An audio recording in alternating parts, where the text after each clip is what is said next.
admit, but my life was just wrapped up in what Kody needed and what he wanted and what the family needed and wanted. You ever turn around and find out that all the things you thought you knew about a family were a very clever deception for years? We were being led to believe that the Browns were founded upon love, religion, and free will choice, that plural marriage, at least within their home with unity. Not control, but here's the catch, that so-called foundation. It wasn't shattered, it was carefully built, and now piece by piece, the real story is unfolding. Hi guys, I'm Sienna, and welcome back to the TLC Future. If you haven't already, subscribe and let me know what you think in the comments below. Because today's tale, it's not reality TV, it's personal. We're going behind the scenes of the real dynamics that held the Brown family together and what ultimately broke them apart. Let's be honest, this breakdown did not occur overnight, and no, it was not due to jealousy or Christine having a change of heart or the lifestyle becoming too heavy to bear. The reality is, right from day one, this family was never on an equal footing. It just seemed that way. Now, let's hit rewind. Kody Brown, the man who referred to himself as a leader, was attempting to navigate for wives like he was captain of his own solitary vessel. Each one brought their own talent, their own personality. Christine, loving and caring; Janelle, down to earth and no nonsense; Meri, I once loved; and Robyn, the last to join yet. Somehow, quietly, she became the central figure of them all. Unusual, isn't it? Initially, the Browns appeared to be trailblazers. They opened the doors to the cameras. They opened up their habits, their faith, their challenges. Plural marriage works if you lead with love and communication, they said to us, and for a while we thought they were right. But as time went by, the fissures weren't just apparent, they were impossible to overlook. The truth did not scream whispered, it existed in the silence, in unshared glances, in how the older kids began to recede in Kody's response to resistance, treating it less as discussion than betrayal, and in the wives' exhaustion, particularly the first three, slowly ceasing to fight for what they no longer felt. A part of this wasn't a one-time blowout. This was a slow wearing down. Years of Kody demanding allegiance, with less and less to give back. Years of Robyn being subtly put on a pedestal, with everyone else being left to sort it out emotionally on their own. And at last, that tipping point. Those unspoken inequities caught up to them. Stay with me, because we're just beginning. The Browns' tale isn't merely one of a marriage that unravels. It's one of power, of favoritism, of the seething pain that lies behind forced smiles. And once you notice it, you can't help but unnotice it. Silence wasn't merely the norm, it was a survival tactic in their home. To speak your mind was to invite judgment, to question the rules was to be accused of being disloyal, and the only one permitted frustration, anger, or disappointment with no penalty was Kody. So when Christine did finally walk away, when Janelle started yelling, and when even Meri ceased defending the man she waited years for, it didn't just make waves, it shattered an illusion. Carefully built, this family didn't shatter on one dramatic moment. It didn't blow up. It wore away gradually in silence, smiling in front of the cameras while everything beneath was disintegrating, piece by piece. But now the silence has cracked, and the truth, it's gushing out. Christine walking out wasn't just shattering the dynamic, it ended the performance. She was the steady one for years, the one baking birthday cakes, maintaining the traditions, mediating the tensions, while others hardly even made eye contact. She smiled through chaos, took on emotional load nobody else recognized. But that smile, it was hiding a storm building for a long time. And when she left, well, it wasn't theatrics, it was intentional. When she folded up Kody's things and left them in the garage with yesterday's junk, it wasn't spiteful, it was metaphorical. That moment was not rage, it was about taking back what was hers after all those years of being treated as though she didn't count. Recall when she informed Kody she couldn't remain in a marriage without physical intimacy, and his response wasn't empathy, it was dismissal, as if desiring emotional intimacy was unreasonable. That wasn't the collapse of a marriage, that was a woman waking up to her worth, to her truth, to the understanding that holding her tongue for the sake of harmony was costing her everything. Christine's leaving wasn't To break down, it was Anna Fievel. She valued peace over proximity, dignity over duty, and that disturbed the very foundations of the family, not because she left, but because she demonstrated. She blew the illusion that silence equaled loyalty, that being present was strength and what left people most in awe. Not a dramatic farewell, it was how serene she was. No shouting, no pleading, just a quiet, forceful woman emerging from the shadows and saying, "I deserve better than this." And that's when it dawned on everybody, including Robyn, because, while Christine found power in her autonomy, Robyn looked dazed, as if someone had pulled the chair out from under her throne. Her world was built on the system, remaining intact. Christine walking away wasn't emotional, she was threatening, because Robyn knew. One wife could walk out, perhaps the rest could as well. Perhaps the entire system. It wasn't based on harmony, but on silence, acquiescence, and the pretense of consent. And now that fantasy is over, let's be real. Robyn spent years building the facade of the submissive wife, the peacekeeper, the one who just wanted everyone to get along. But when Christine finally left, Robyn did not react with compassion. She reacted with panic. Because control only holds if everyone plays along, and she refused to play along. She refused to pretend we saw it happen right on television. Christine, once downtrodden and forgotten, now radiating in interviews, smiling again, really reconnecting with her kids, even looking physically lighter, younger. While Robyn became more withdrawn, more combative, always on alert, the comparison was stark. Christine walked out of the whirlwind and came into herself, and in so doing laid bare everything. Christine wasn't seeking attention, she wasn't creating drama, she was finished, and that alone was revolutionary to leave. Silently, a system of belief, a family set up, a marriage that she had been told was sacred, that takes a sort of bravery that remaining never could, and then she did, and everything changed. You could see it in Janelle, like something within her snapped. Meri's wall started to break down, and Kody, he didn't merely lose a wife, he lost control of the whole story for the first time. His reality wasn't the only one being shared. Christine's peace was potent, it was infectious. And all of a sudden, the other women started to question, what if I deserve peace too? And Robyn, well, for a person who says she loathes drama, she somehow always finds herself right in the middle of it, doesn't she? In some way, she's always the one that's crying, always the one who's acting like the shattered victim, while the family goes up in flames around her. But to those really observing the trends, clear for years, Robyn's become an expert at something incredibly subtle and extremely calculated: manipulation through emotional vulnerability, masquerading as emotional weakness at first glance. It looks like she's overwhelmed, devastated by the fractures in the family, but dig a little deeper and you'll see the tears usually come after someone else dares to speak their truth. Christine leaves, Robyn cries, Janelle questions Kody's behavior, more tears. Meri stands up for herself for the first time in years. Cue the emotional breakdown, but here's the twist. Those tears rarely come with self-reflection. They come with guilt, with blame, with the kind of emotional deflection that keeps the spotlight squarely on her while sidestepping any real accountability. Robyn doesn't take ownership of the damage. She absorbs attention. She paints herself as the glue of the family, when in reality, she gained the most from its unraveling. And how about favoritism? Because everyone saw it from the minute Robyn came home to the family. Everyone knew she wasn't merely another wife. She was the wife. Robyn was the wife. Kody spent more time at her home, paid more attention and care to her, and even formally divorced Meri to adopt her children. The indications were obvious it wasn't speculation. The other wives were experiencing it, feeling the burden of it every day. There's one scene that really stands out, one of the most telling moments in the entire show. The family was talking about money, and Janelle calmly reminded them that she had no assets in her name. Zero. Meanwhile, Robyn was living in the largest house. It's the most secure, all paid off in part by family funds.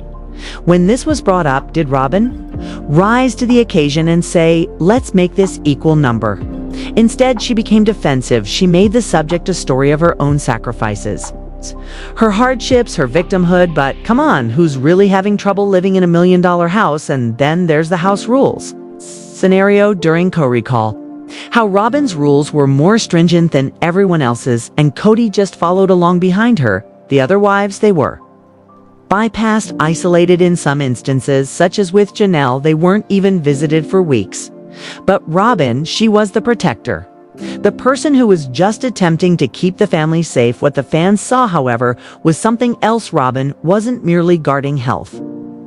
She was guarding her access to Kody. If that meant emotionally walling off the other wives, so much the better. It's that gentle type of manipulation that ruffles people's feathers. Robyn doesn't storm off. She doesn't threaten. She's the peacemaker, speaking softly and with sad eyes, but the end is the same. Shut up, the other women bring attention to herself, and the best part, she's perpetually baffled. She'll say, I just don't understand why they don't talk to me, or I don't get why there's so much tension. Really, Robyn, you don't understand why? Christine might feel left out when she hasn't had intimacy in over a decade. And you're living in a mansion with a husband who's fully present. You don't get why Janelle's frustrated after contributing financially to the family and ending up with nothing. The truth is, Robyn has become the embodiment of everything fans hate about the power imbalance on the show. And yet she keeps trying to present herself as the innocent bystander, the one who just wants the family to come together. But that's hard to believe when she's the one with all the resources, with Kody with emotional backup. Meanwhile, everyone else is left to fend for themselves. And here's where the aggravation reaches a boiling point. Robyn frequently will say, I never wanted to be the favorite. But her behavior, well, it says something different. She is at the middle of every important family decision. She controls the confessionals. And when the wives are hurting, she is seldom the comforter. Instead, she keeps quiet, then later cries during solo interviews, making it all about how she feels. Fans aren't blind. We've seen the contradictions, like when Maddie was getting married, and suddenly, Robyn became the voice of reason, narrating like she was Maddie's personal guide, despite coming into the picture when Maddie was already in middle school, or when Robyn talks about wanting unity while excluding the other kids from her homes. During dinners, the contradictions are relentless, and worst of all is that for years the other wives remained silent to maintain harmony. Christine held her tongue. Janelle dodged conflict. Even Meri, after all, she endured with the catfishing scandal and years of emotional abandonment, still attempted to salvage things, and Robyn continued playing the part of the misunderstood saint, never in the wrong, always misunderstood. But the audience doesn't forget the timeline. We don't forget the Vegas years, the rental Christmases, the blow-ups, and we don't forget who always ended up on top, even while the family fell apart. Robyn might try to convince us otherwise, but she's fooling no one with her act of innocence. Her self-satisfaction in a house founded on the heartbreak of other women is deafening. Her tears can't conceal it, they spotlight it. Whether she wants to own up to it or not, her position within the family was never a neutral one. It was sheltered, elevated, and preserved, while everyone else had to make sacrifices. That's why people are angry. This isn't an issue of emotions. It's an issue of fairness. It's an issue of seeing incredibly strong, capable women like Christine and Janelle being framed as the issue, while Robyn got set up as the glue, when in fact she was included in the crack.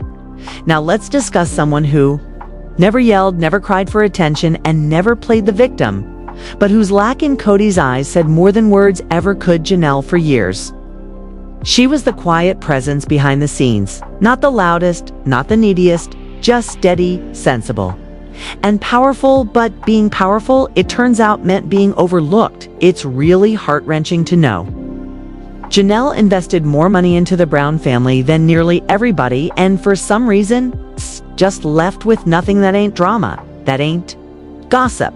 That's what she told us in person on TV. She gave and gave and gave, and then when it came time to look out for something for herself and her future, there was no money left to give her. What makes it all the more difficult to swallow is that Janelle never demanded much. She wasn't wanting romantic proclamations or constant attention. She was his buddy wife as Kody. Put it and he said it like it was a positive thing, but what did that really consist of? She raised the kids, took care of. Finances kept the household running smoothly, but on some level, was she ever truly regarded as an equal partner? Or was she just the practical one, the one who wouldn't make a fuss? And that's the thing, Janelle didn't make a fuss, she steered clear of it, but that made it easy for Kody to overlook the fissurers in their relationship. There were no screaming matches, no meltdowns at the dinner table, so he didn't have to contend with her needs. Because she never threw them at him, but just because. She didn't talk doesn't mean she wasn't suffering. You could see it on her face. Throughout those latter seasons, particularly when Kody began pulling back deeper into Robyn's fear, making choices without her hardly speaking to her about anything that really counted, and yet still she did try. She endured strained discussion. She incessantly repeated, "We have to have those conversations."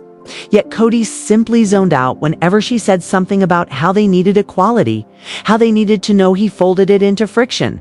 There was the climax, that poignant moment when Janelle gazed right into the camera and just stated, "I don't know if I even care if he comes back."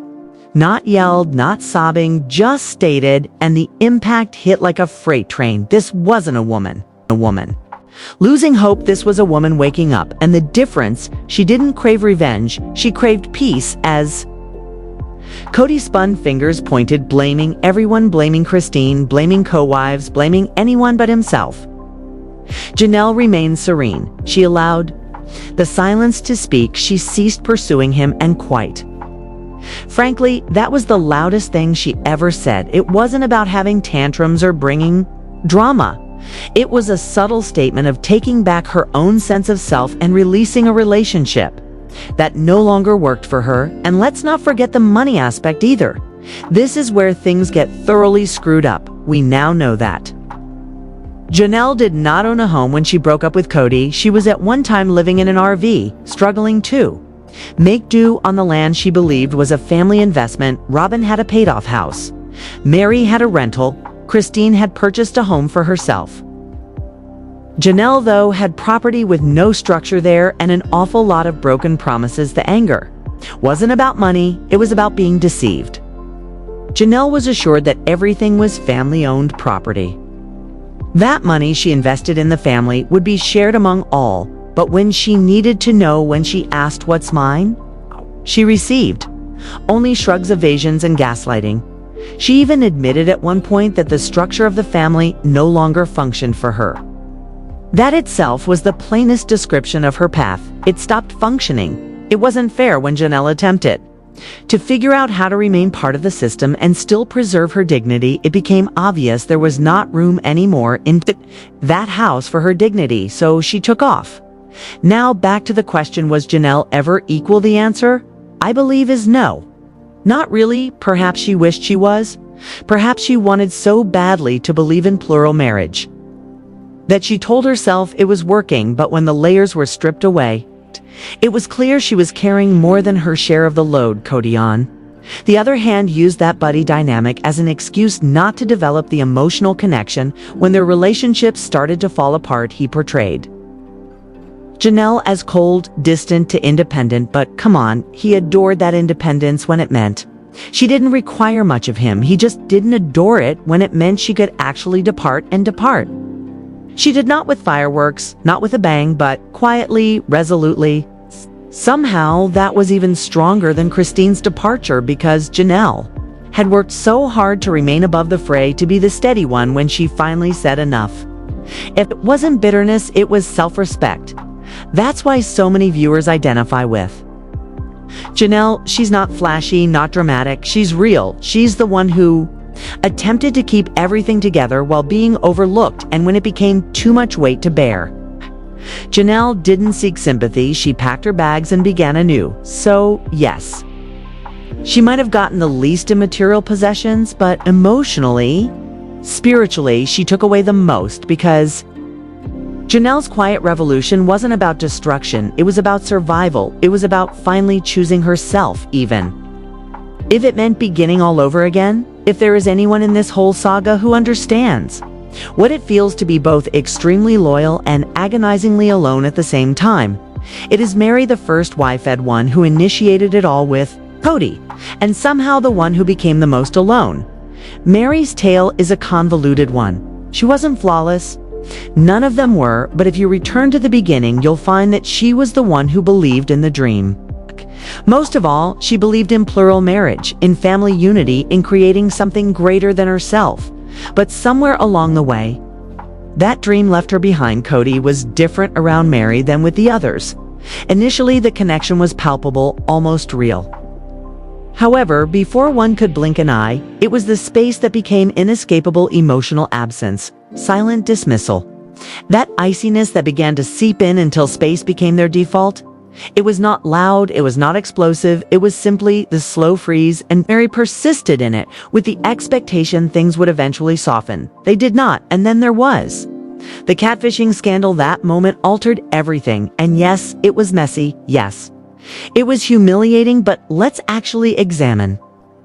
What occurred. Meri was famished for attention, for love, for connection, and someone who she believed was real finally made her feel seen, and when the truth was revealed, rather than being greeted with compassion or even curiosity, she was punished, emotionally exiled. Kody effectively washed his hands of the marriage after that, on camera, off camera. It was the same cold reaction. He let Meri have it straight and told her that there was no romantic relationship anymore. He said he wasn't interested, and still she lingered. She lingered. That's what made her story so difficult to watch, because she continued to show up for a family who had obviously stopped showing up for her, and still she smiled through it. She made the road trips. She held her tongue. She supported the family's big announcements, even when she wasn't part of the inner circle anymore. You'd see her on the couch sitting inches from Kody, and yet the emotional gap between them was miles wide. And through all of that, what made people confused, what made some fans frustrated even, was her loyalty. Why keep defending a man who openly rejected you? Why stay loyal to a family that sidelined you? But that's the thing with Meri. Her loyalty wasn't just to Kody. It wasn't even fully to the other wives. It was to the idea of the family this segment of Meri's path truly highlights the multi-faceted layers of love, loyalty, and self-sacrifice. She clung to an ideal of family when the world around her changed. It makes one wonder how much we can really count on our ideals when the foundation begins to break. Do you believe Meri's allegiance to the concept of family was ultimately her own emotional demise, or do you believe it to be a result of her deep devotion to what she felt was right, the ideal, the cause she believed they were creating together? The dream of cohesion that, when she was prepared to leave, hardly existed at all. And then there was Christine's new life, her David, her wedding, her bliss. And here's the kicker. Meri stood by her all the way in public. Even after everything, even after being frozen out of Christine's wedding, even after years of tension and embarrassment, Meri still came bearing sweet words and genuine grace. No passive-aggressive snark, no smiling like an idiot, just straightforward, grown-up, nearly heartbreaking kind of backing, and that says everything you need to know about who Meri is these days. She's been burned, she's been humiliated, ignored, excluded, and yet still managed to emerge from all of that with enough courage to root for somebody else's happiness. But you can't overlook how long she waited, how long she endured, how she clung to the remnants of a relationship Kody had long buried. At one point, she informed the cameras that she still held onto the hope that something might shift, that something could be rebuilt, and Kody did not even bother to keep his lack of interest a secret. He informed her coldly, clearly, that he could not see it happening. So why didn't Meri walk sooner? It's the question the fans posed again and again, but perhaps the answer is easier than we imagine. Meri wasn't clinging to Kody the man. She was clinging to Meri the wife, Meri the first, Meri the mother of Leon, the woman who began all of this family, and did not wish to be the first to leave it. That persona held meaning for her as the first wife. The one who agreed to the entire lifestyle before it was even a television show, before the craziness, before the fame. Leaving Kody wasn't simply losing. It was losing the character she built her life around, and regardless of how much hurt was behind it. That loss wasn't simple, but when she finally did leave, when she finally told him, she was done. It wasn't bitter, it wasn't loud, it was quiet. Considered and honest, she didn't have to blow up. She didn't have to sacrifice Kody on the altar of their failed relationship. She just took a look around, saw what was left, and decided that her future was worth more than leftovers, and that choice. That quiet last step out the door that was her power move after all the years of being excluded.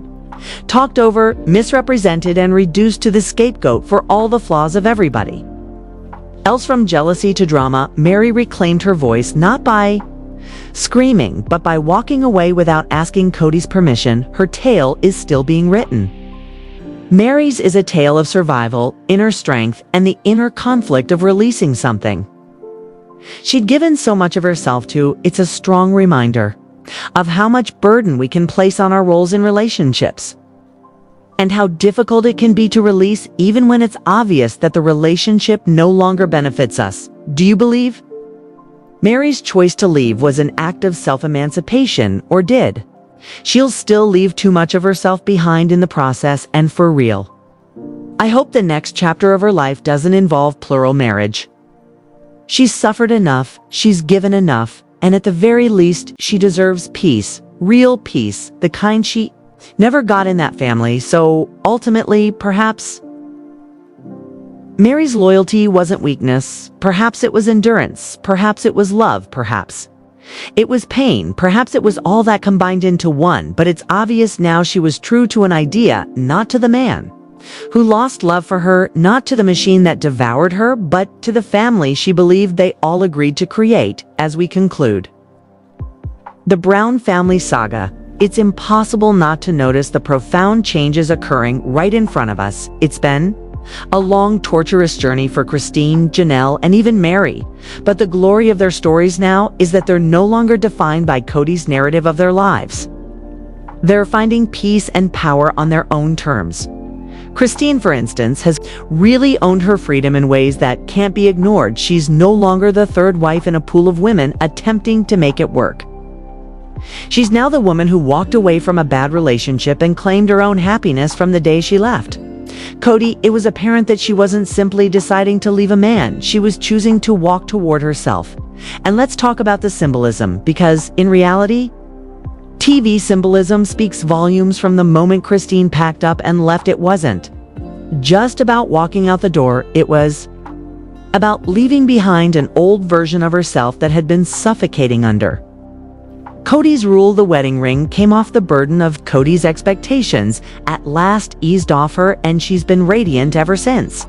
She's posted on Facebook flaunting her new life, her travels, her children, her new romance, and with each post comes a narrative of regaining her worth day by day. Janelle as well has reached her own serenity, but it's been more subtle, internal. She's not the loudest one in the room, but that doesn't necessarily mean she's not powerful.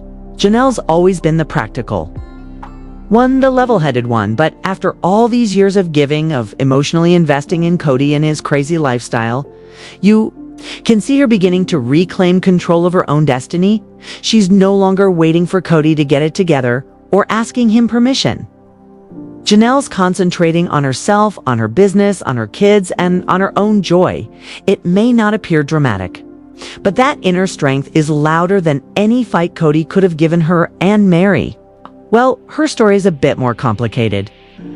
But even she is breaking free from the shadow of the family dynamic that once gripped her so strongly. Meri has had her experience filled with emotional neglect, rejection, and betrayal.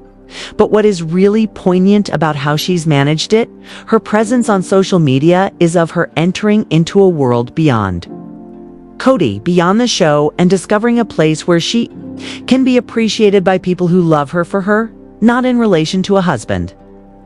It's been slow, but it's coming along. Meri will probably never recover fully from the years of emotional manipulation, but she's taking back herself slowly, and that in itself is no small accomplishment. Now, let's discuss the symbols of the show weddings. Holidays, rings, houses, we saw for years the brown. Families celebrating holidays, exchanging rings, and going through rituals that were meant to represent unity. But those things were nothing more than a part of the illusion Kody attempted to keep. They were props in a play that only seemed good on the outside, but the symbols are beginning to